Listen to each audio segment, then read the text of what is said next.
Cole Stangler. Good evening, Cole. Eduardo. You're starting out with one of the world's largest mining companies, where a top executive, who happens to be French, has resigned over the destruction of a prize archaeological site in Australia. That's right. Rio Tinto CEO Jean-Sébastien Jacques says he plans to step down by March at the latest. A couple of other senior figures also slated to leave by the end of the year. It's all over a 46,000-year-old Aboriginal cave, something the world's second largest mining company destroyed back in May as it aimed to expand an iron ore mine in the area. Indigenous groups had widely condemned the move, but so had company shareholders. That criticism apparently growing too large to ignore. James Wilson has the details on what the resignations mean for Rio Tinto and for the mining sector at large. It's been heralded as a victory for Aboriginal rights and shareholder activism. 3 executives at Rio Tinto have resigned after it was revealed the mining giant blew up ancient Aboriginal rock shelters in Western Australia. In a sector where companies' records on climate issues and ethics are increasingly under the spotlight, shareholders revolted. Many were furious that the news could hit the company's long-term prospects. And on Friday, it was announced the CEO and his 2 deputies would be leaving Rio Tinto. What happened in Juukan was wrong, and we're determined to ensure that the destruction of a heritage site of such exceptional archaeological and cultural significance never occurs again at a Rio Tinto operation. In 2019, sales of iron ore extracted from Western Australian mines grew to €60 billion. But this means the industry often comes into conflict with the land's traditional owners. Priceless Aboriginal art has been destroyed before, and community leaders are calling for fundamental change. We're also calling for a systemic and forensic review of their systems and processes and policies, and it needs to be Aboriginal-led.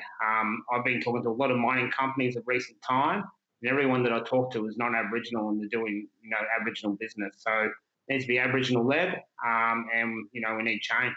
There are, however, some tentative signs of change already.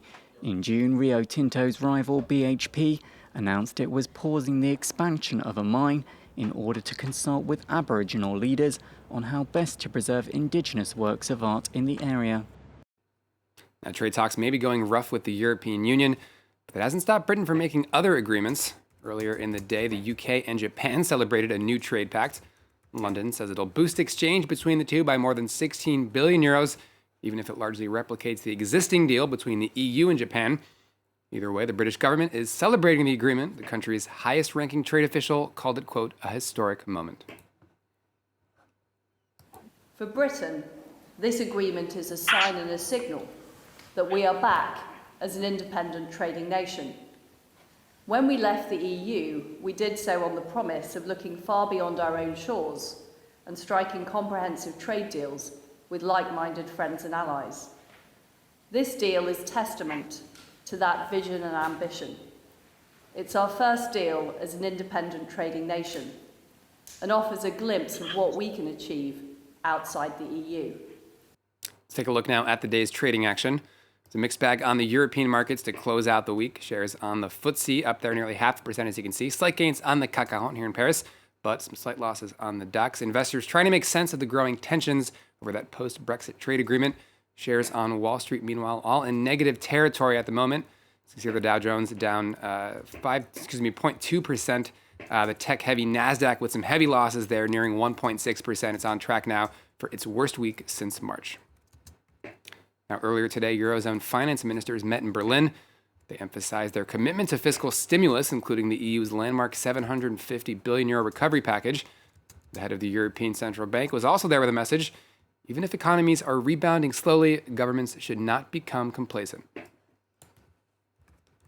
For us, this current moment is coined by this uneven, incomplete, and asymmetric recovery that we have observed in the third quarter after a very, very catastrophic second quarter, unparalleled in peacetime.